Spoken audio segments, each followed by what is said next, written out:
ओम शांति। आज है 23 फरवरी 2026। बाप दादा के महावाक्य हैं, मीठे बच्चे। यह संगम युग है, चढ़ती कला का युग। इसमें सभी का भला होता है, इसलिए कहा जाता है, चढ़ती कला तेरे भाने सर्व का भला। प्रश्न। बाबा सभी ब्राह्मण बच्चों को बहुत बहुत बधाइयाँ देते हैं, क्यों?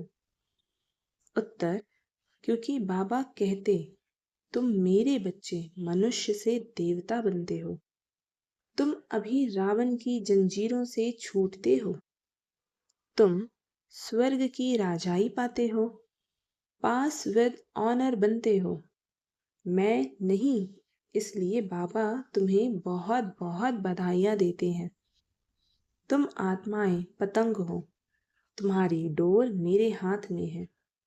मैं तुम्हें स्वर्ग का मालिक बनाता हूँ। गीत बजा है, आखिर वह दिन आया आज। ओम शांति। यह अमर कथा कौन सुना रहे हैं?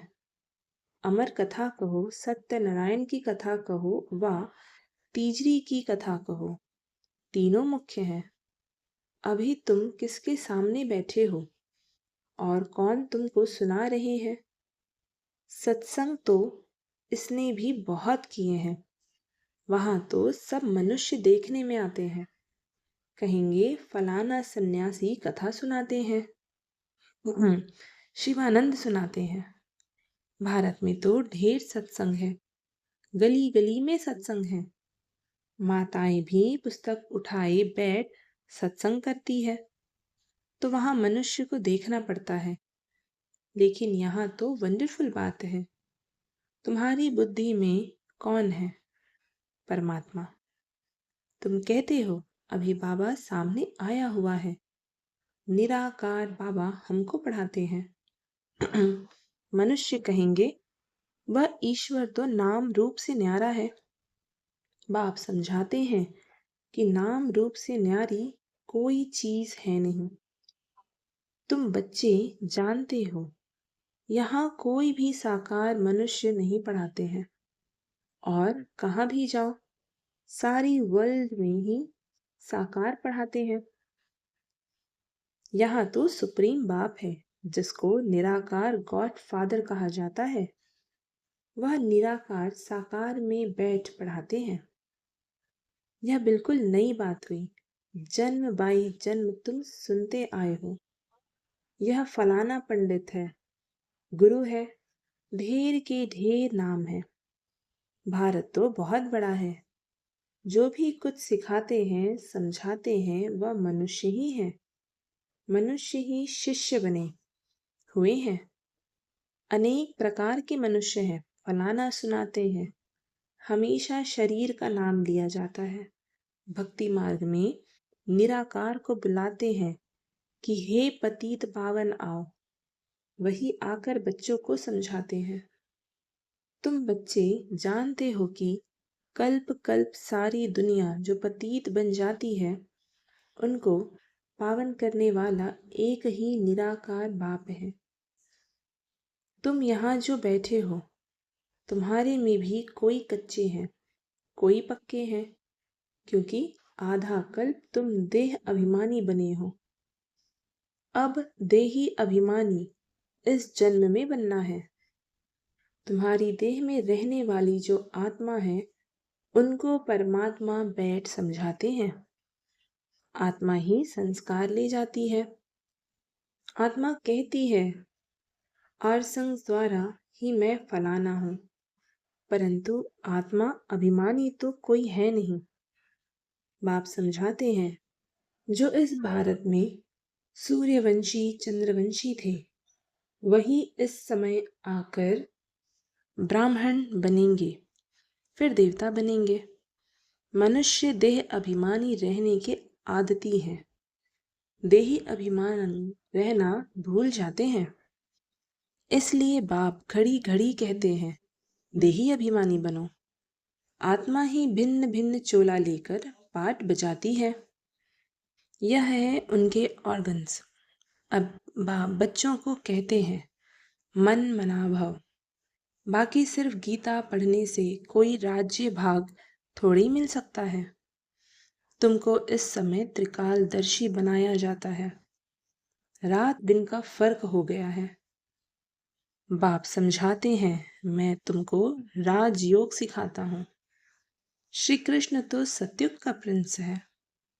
जो सूर्यवंशी देवताएं थे उनमें कोई ज्ञान नहीं। ज्ञान तो प्रायः लोप हो जाएगा। ज्ञान है ही सद्गति के लिए। सतयुग में दुर्गति में कोई होता ही नहीं। वह है ही सतयुग। अभी है कलयुग। भारत में पहले सूर्यवंशी 8 जन्म, फिर चंद्रवंशी 12 जन्म। यह एक जन्म अभी तुम्हारे सबसे अच्छा जन्म है। तुम हो प्रजापिता ब्रह्मा मुख वंशावली। यह है सर्वोत्तम धर्म। देवता धर्म सर्वोत्तम धर्म नहीं कहेंगे। ब्राह्मण धर्म सबसे ऊंच है। देवताएं तो प्रारब्ध भोगते हैं। आजकल बहुत सोशल वर्कर है। तुम्हारी है रूहानी सर्विस, वह है जिस्मानी सर्विस। रूहानी सर्विस एक ही बार होती है। आगे यह सोशल वर्कर आदि नहीं थे। राजा रानी राज्य करते थे। सतयुग में देवी देवता थे। तुम ही पूज्य थे, फिर पुजारी बने। लक्ष्मी नारायण द्वापर में जब वाम मार्ग में जाते हैं तो मंदिर बनाते हैं। पहले पहले शिव का बनाते हैं।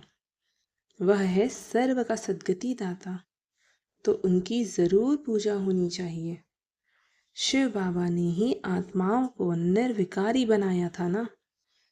फिर होती है देवताओं की पूजा। तुम ही पूज्य थे, फिर पुजारी बने। बाबा ने समझाया है, चक्र को याद करते रहो। सीढ़ी उतरते उतरते एकदम पट पर आकर पड़े हो। अब तुम्हारी चढ़ती कला है। कहते हैं चढ़ती कला तेरे भाने सर्व का भला। सारी दुनिया के मनुष्य मात्र की अब चढ़ती कला करता हूँ। पतित पावन आकर सबको पावन बनाते हैं। जब सतयुग था तो चढ़ती कला थी और बाकी सब आत्माएं मुक्ति धाम में थी। बाप बैठ समझाते हैं, मीठे मीठे बच्चों, मेरा जन्म भारत में ही होता है। शिव बाबा आया था, गाया हुआ है, अब फिर आया हुआ है। इसको कहा जाता है राजस्व अश्वमेघ अविनाशी रुद्र ज्ञान यज्ञ। राज्य स्वराज्य पाने के लिए यज्ञ रचा हुआ है। विघ्न भी पड़े थे, अब भी पड़ रहे हैं।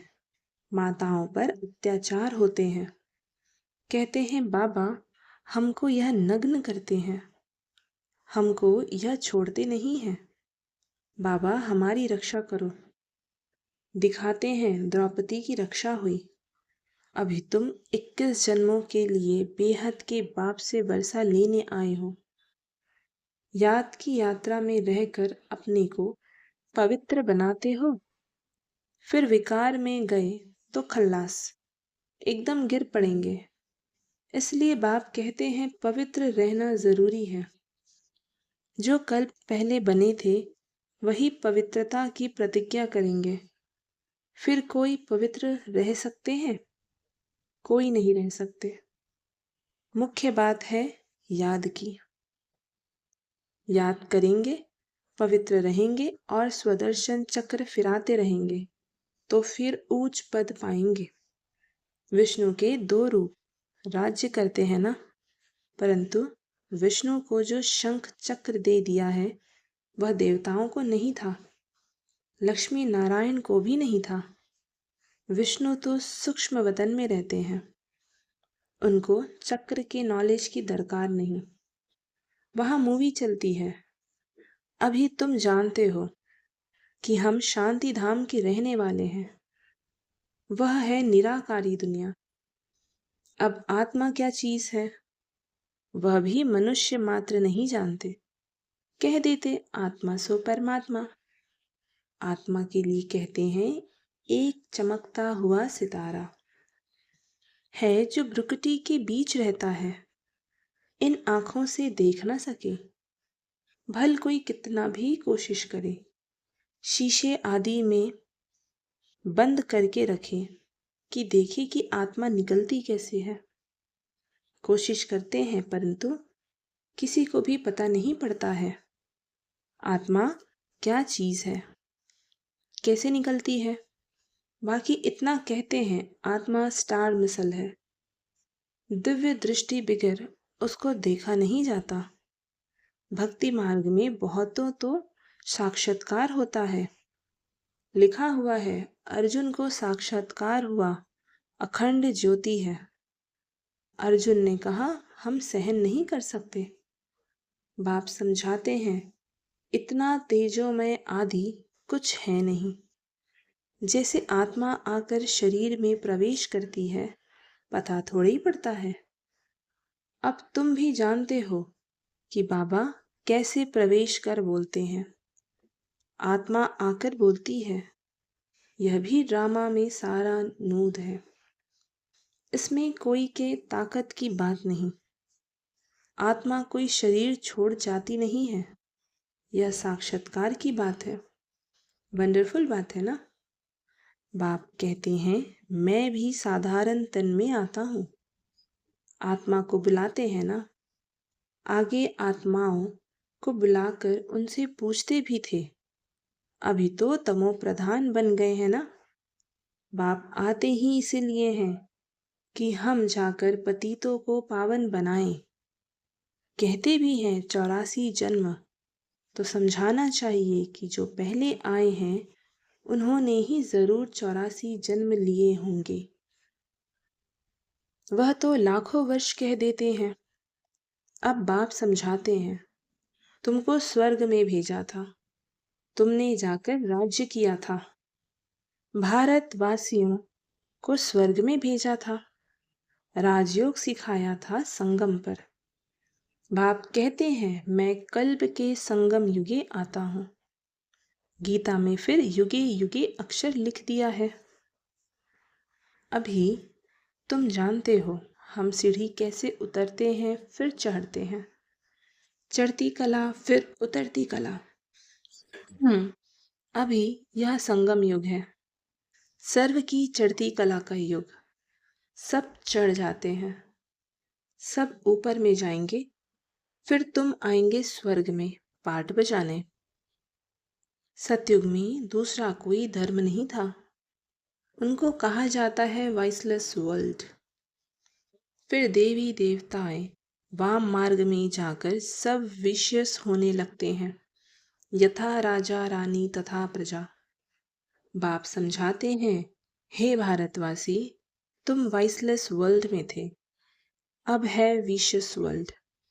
अनेक धर्म हैं, बाकी एक देवी देवता धर्म नहीं। जरूर जब ना हो तब तो फिर स्थापन हो। बाप कहते हैं मैं ब्रह्मा द्वारा आकर आदि सनातन देवी देवता धर्म की स्थापना करता हूँ। यहाँ ही करेगा ना, सूक्ष्म वतन में तो नहीं करेंगे। लिखा हुआ है ब्रह्मा द्वारा आदि देवी देवता धर्म की रचना रचते हैं।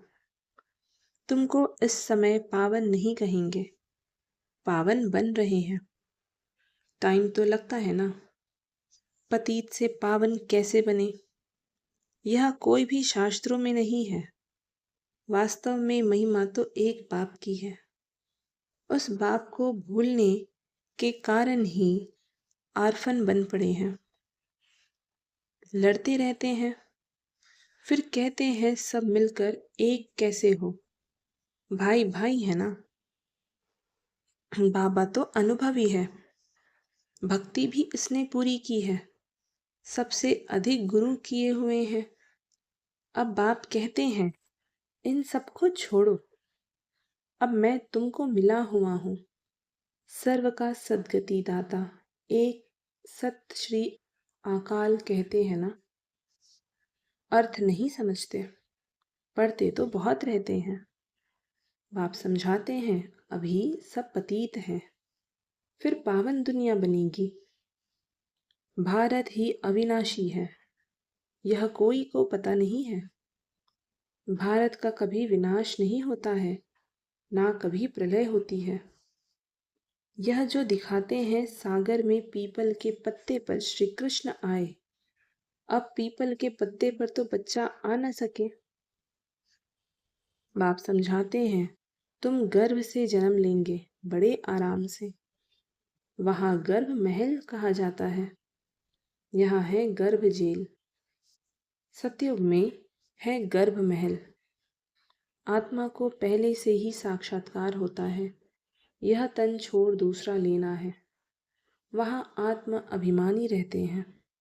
मनुष्य तो ना रचयिता को ना रचना के आदि मध्य अंत को जानते हैं।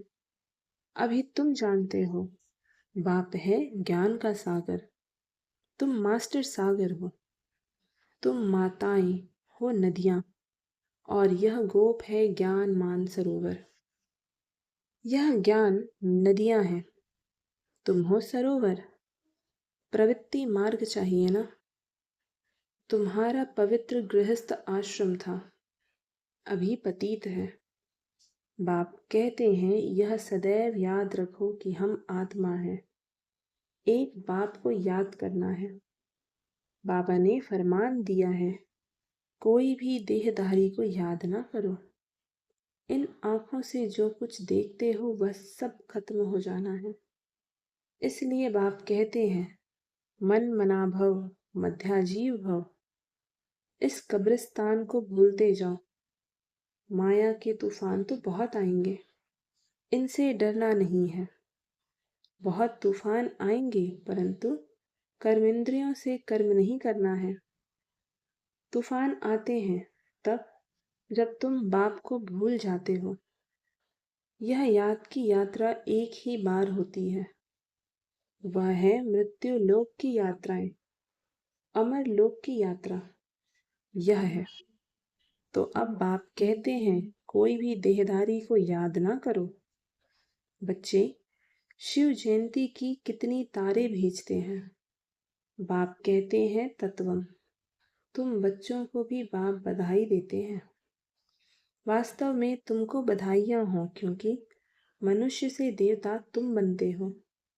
फिर जो पास विद ऑनर होगा, उनको जास्ती मार्क्स और अच्छा नंबर मिलेगा। बाप तुमको बधाइयाँ देते हैं कि अब तुम रावण की जंजीरों से छूटते हो। सभी आत्माएं पतंगे हैं, सबकी रस्सी बाप के हाथ में है, वह सबको ले जाएंगे। सर्व के सद्गति दाता हैं, परंतु तुम स्वर्ग की राजाई पाने के लिए पुरुषार्थ कर रहे हो। अच्छा, मीठे मीठे सिकी लधे बच्चों प्रति माता पिता बाप दादा का याद प्यार और गुड मॉर्निंग। रूहानी बाप की रूहानी बच्चों को नमस्ते, और हम रूहानी बच्चों की रूहानी माता पिता बाप दादा को याद प्यार गुड मॉर्निंग और नमस्ते। धारणा के लिए मुख्य सार। पहली पॉइंट, पास विद ऑनर होने के लिए एक बाप को याद करना है, किसी भी देहधारी को नहीं।